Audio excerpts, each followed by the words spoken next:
สรุปแล้วเลื่อนแจกเงินดิจิทัลเฟส3เร็วขึ้นจากเดือนเมษาเป็นเดือนมีนาคมนี้จริงหรือไม่สตังค์ไปตามข่าวมาให้แล้วนะครับกับข่าวสตังค์มีเดียในวันที่24มีนาคม2568ครับขอขอบคุณข้อมูลจากเพจศูนย์ต่อต้านข่าวปลอมประเทศไทยนะครับเขาได้มีข่าวนะครับบอกว่าจะมีการเลื่อนแจกเงินเฟส3ที่มีอายุระหว่าง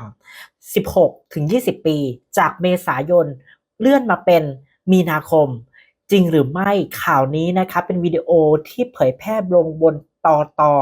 แล้วก็มีการแชร์ไปทำให้คนไทยเข้าใจผิดนะครับเพราะล่าสุดเนี่ย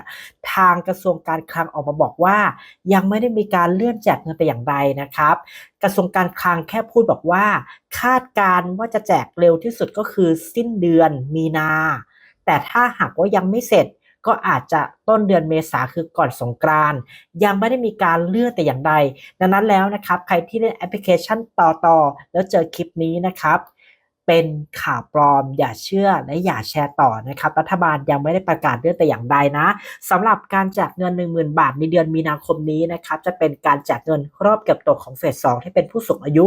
ที่จะได้รับเงินในวันที่28มีนาคมซึ่งเป็นรอบเก็บตกครั้งที่2ตอบเคลียร์ชัดนะครับและจะได้เป็นเงินสด ส่วนเฟส3นี้นะครับก่อนสงกรานต์และจะได้เป็นเงินดิจิทัลใช้สแกนจ่ายผ่านแอปพลิเคชันธนาคารนั่นเองตอบเคลียร์ชัดนะครับหากใครที่มีคำถามอะไรเพิ่มเติมนอกจากนี้ก็คอมเมนต์มาได้จะไปตามข่าวให้ดูข่าวสารสวัสดิการแห่งรัฐกดติดตามและกดกระดิ่ง YouTube ช่องสตางค์มีเดียด้วยนะครับดูข่าวสิทธิและโครงการต่างๆจากทางรัฐบาลรวมถึงข่าวดังอย่าลืมกดติดตามและกดกระดิ่ง YouTube ช่องสตางค์มีเดียช่องสตางค์มีเดียช่องข่าวของคุณ